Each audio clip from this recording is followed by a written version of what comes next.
সুপ্রিয় সুধী, আমন্ত্রণ বিলেত বাংলার বিশেষ বুলেটিনে। আজ নর্থ ইস্ট নিউজের এক রিপোর্টে জানা গেছে, বাংলাদেশ সেনাবাহিনীর রামু ভিত্তিক 10ম ডিভিশনের সিও এবং ডেপুটি সিওদের চলাচল সীমিত করা হয়েছে। সকল কমান্ডিং অফিসার এবং ডেপুটি কমান্ডিং অফিসারদের এখন থেকে সেনানিবাসের বাইরে পা রাখার জন্য জেনারেল অফিসার কমান্ডিং এবং কক্সবাজার ভিত্তিক এরিয়া কমান্ডারের অনুমতি নিতে হবে। বাংলাদেশ সেনাবাহিনীর রামু ভিত্তিক 10ম ডিভিশনের সিও এবং ডেপুটি সিওদের চলাচল সীমিত করা হয়েছে। সকল কমান্ডিং অফিসার এবং ডেপুটি কমান্ডিং অফিসারদের এখন থেকে সেনানিবাসের বাইরে পা রাখার জন্য জেনারেল অফিসার কমান্ডিং এবং কক্সবাজার ভিত্তিক এরিয়া কমান্ডারের অনুমতি নিতে হবে।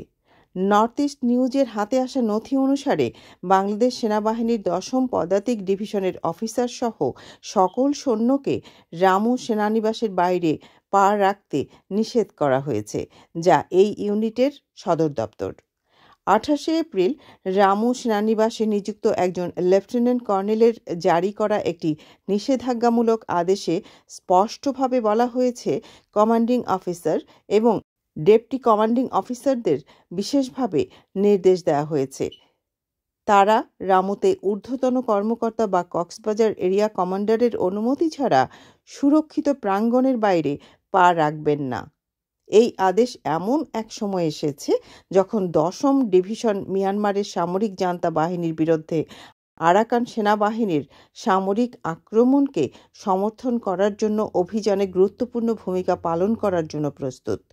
রসদ ও সরবরাহ সহায়তা প্রদানের মাধ্যমে, যা ইতিমধ্যেই গোপনে কিছু শুরু হয়েছে। 17তম এবং 28তম ডিভিশনের জন্য সেনাবাহিনী কর্তৃপক্ষ অনুরূপ আদেশ জারি করেছে বলে জানা গেছে, যারা আরাকান সেনাবাহিনীকে রসদ সরবরাহ সহায়তার মাধ্যমে সহায়তা করার জন্য অভিযানে অংশ নেবে। 28 এপ্রিলের আদেশে এই চলাচল নিষেধাজ্ঞার কোনো কারণ উল্লেখ করা না হলেও সূত্র জানিয়েছে, এটি সাধারণ জনগণের মধ্যে তথ্য ও সামরিক পরিকল্পনার কোনো তথ্য ফাঁস রোধ করার জন্যও হতে পারে। ইঙ্গিত ছিল, সিও এবং ডেপুটি সিও, নন কমিশনড অফিসার এবং অন্যান্য সৈন্যদের উপর মৌখিক চলাচলের নিষেধাজ্ঞার আদেশ জারি করবেন।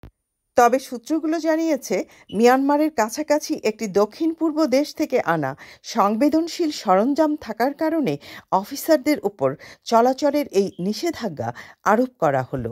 ধন্যবাদ।